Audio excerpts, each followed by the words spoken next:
Hey there, fellas. This is Alrighty with Good Guys Gear. Here we getting another tired tabletop review this week.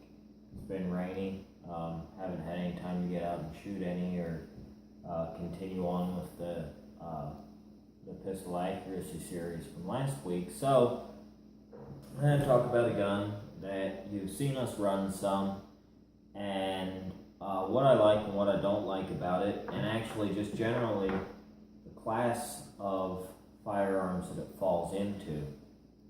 The gun for tonight's review is the Zastava m85np.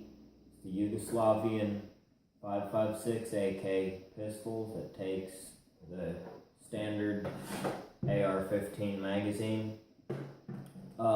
Had this gun for a while now. If you watched our AK run and gun video, then you know that I traded an AR-15 for it. And I have to say, it is a trade that I'm happy with. I'll still stick by that. As far as things about this particular gun, it is built on the heavy RPK receiver. So for being an AK pistol, it's a tank. So it's got the heavy barrel trunnion, thicker receiver, heavy barrel. So very stoutly built gun. For me, so far, it's been incredibly reliable, and I'm really happy with it. Now, I kind of touched on this in the AK run and gun video a little bit, and I'm going to talk about it more this evening. This style of gun is very limited as far as utility. You could see if you watched that where we were jumping out of the truck, very, very quick to get into action, and that's its purpose. That said, that's its only purpose.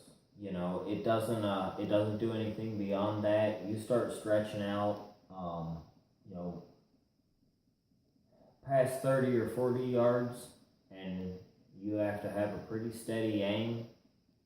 You stretch out 100 yards, and although the gun is mechanically capable of achieving actually better accuracy than most full-size AKs, actually realizing that accuracy in the field is going to be difficult. So a very close range gun as it sits right now, and so, you know, a lot of guns fall into that. There are a lot of other AK pistols out there. You've got your Dracos and Arsenal, and everybody makes them these days. And AR pistols are really common, and they're pretty much all going to fall into that same class. You know, very quick to get up in a tight space, but that's all they're good for. It's all they were made for. So as much as a complaint, that's honestly not really so much a complaint. You know, when you buy a gun that's designed for a specialized purpose, you need to accept that that's what it was built for. You know, it'd be like buying a Remington 700 and complaining that it wasn't semi-auto, you know. So not a complaint, just a fact about the platform. As far as any upgrades that I've done to this gun, and before I get too much into that, I want to mention that I'm actually kind of wanting to do a series on making this into a more practical firearm.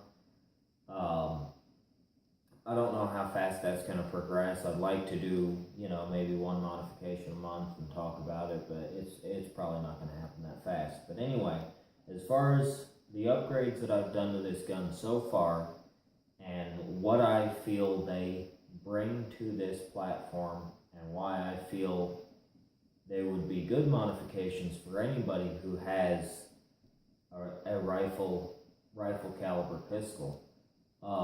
Number one is right here, the sling. You know,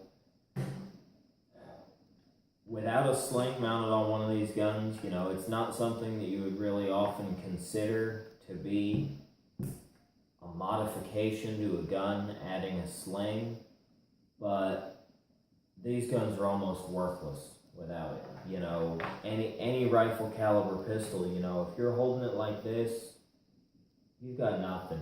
You know, you've got 2 points of contact on the gun, and it's floating out there. To be honest, it's almost more difficult to be stable with this gun without a sling than it is with your sidearm.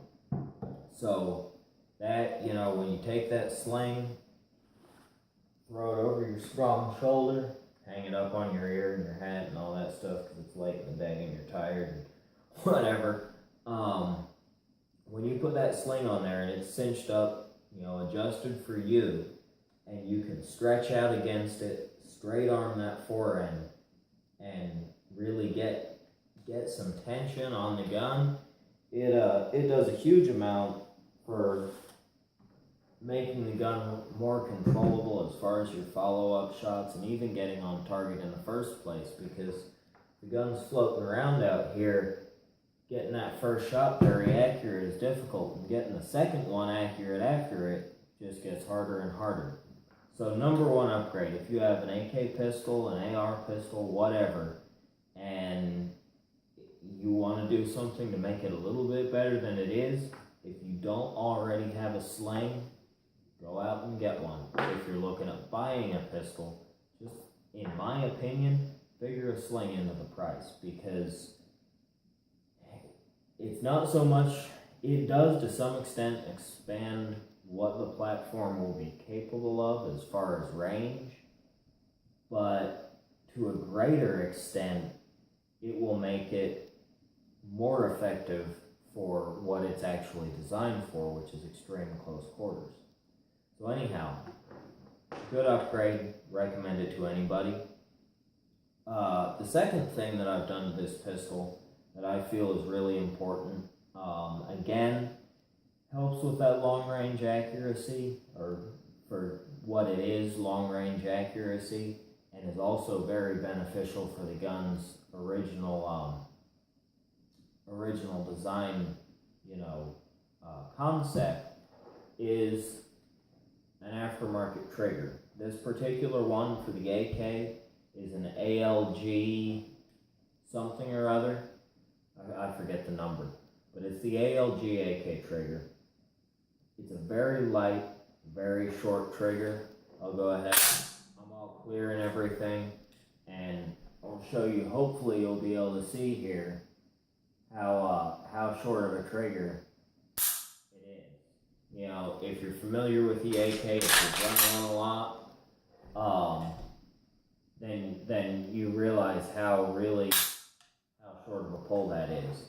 It's also a little bit lighter than your factory AK trigger, and you know, it's got a straighter face and a flatter trigger face.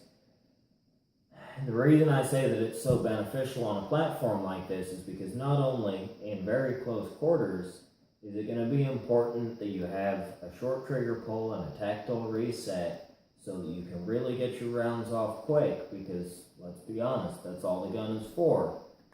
But at longer range, where you're trying to extract every bit of accuracy out of the gun you can get, you know, a mile-long gravelly trigger like most AKs and AR-15s have from the factory is not going to do anything at all for you. And both the AK and the AR platform have, for the AK, I don't know of a trigger other than the ALG. I'm sure there is one, but the ALG is affordable and easy to install. There are a million triggers out there for an AR-15.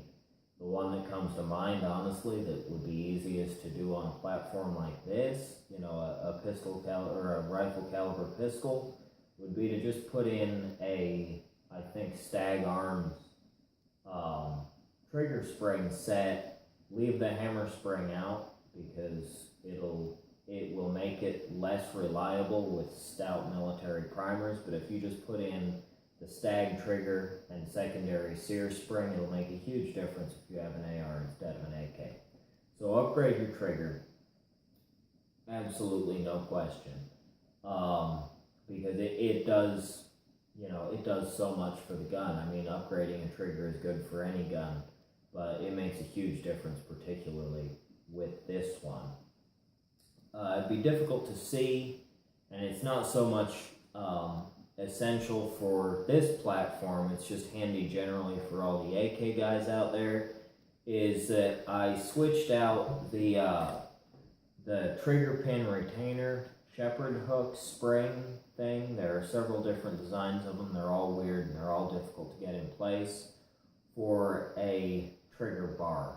I forget who makes it, but instead of being that weird spring thing that you need to get in just right and then fight your safety and everything, it's just a piece of steel that replaces that part, and it drops right in, and your safety drops right in, and it makes it so much easier to fully disassemble the gun if you need to do a deep clean. So if you have an AK, whether it's a pistol or not, I would highly recommend that. And the only other thing that I've done to it is the pistol grip. I've got a mag pull on here instead of the original AK grip.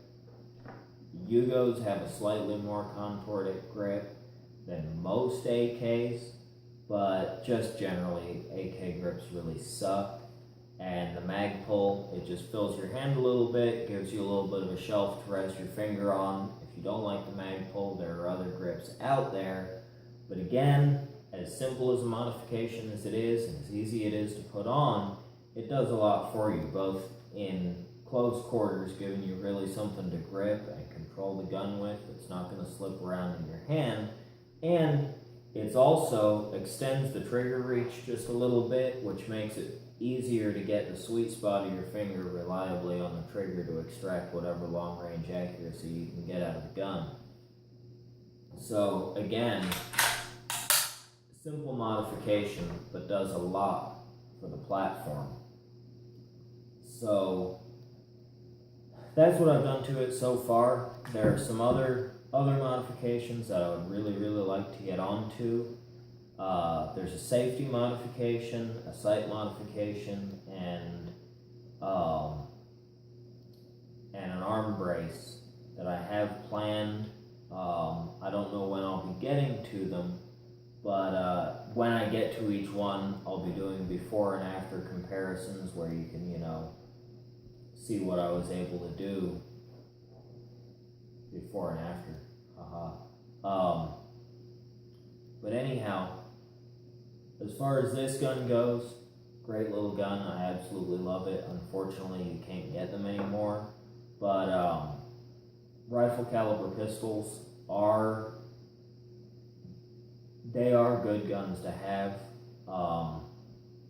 They'd be a great home defense gun because they're so easy to use in close quarters.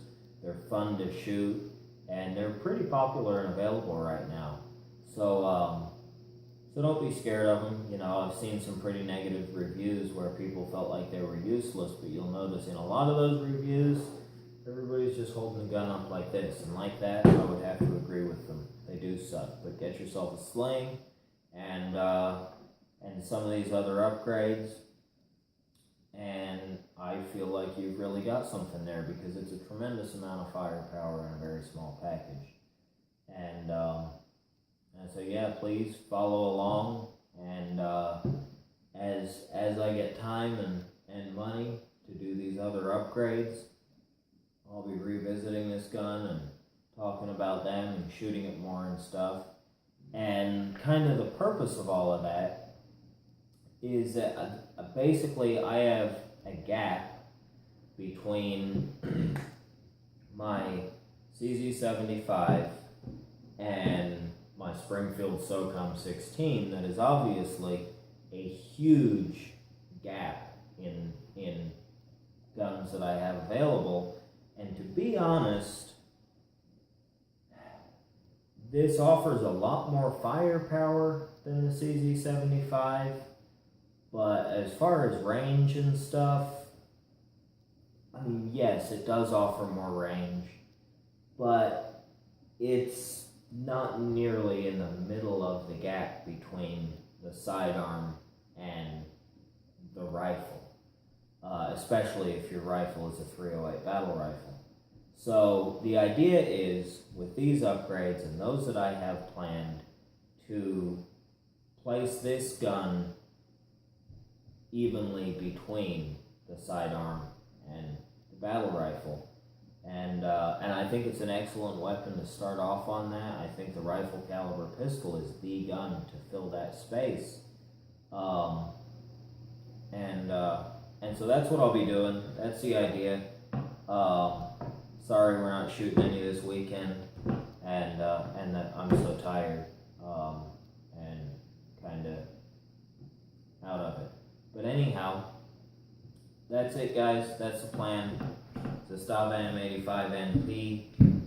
Please follow, subscribe, ask questions, and we will be back with you next week with something or other. I don't know. We'll just have to see how the week goes, how the weekend turns out. But thanks for watching, guys, and I will see you next time. If I can get up out of the chair and get over here.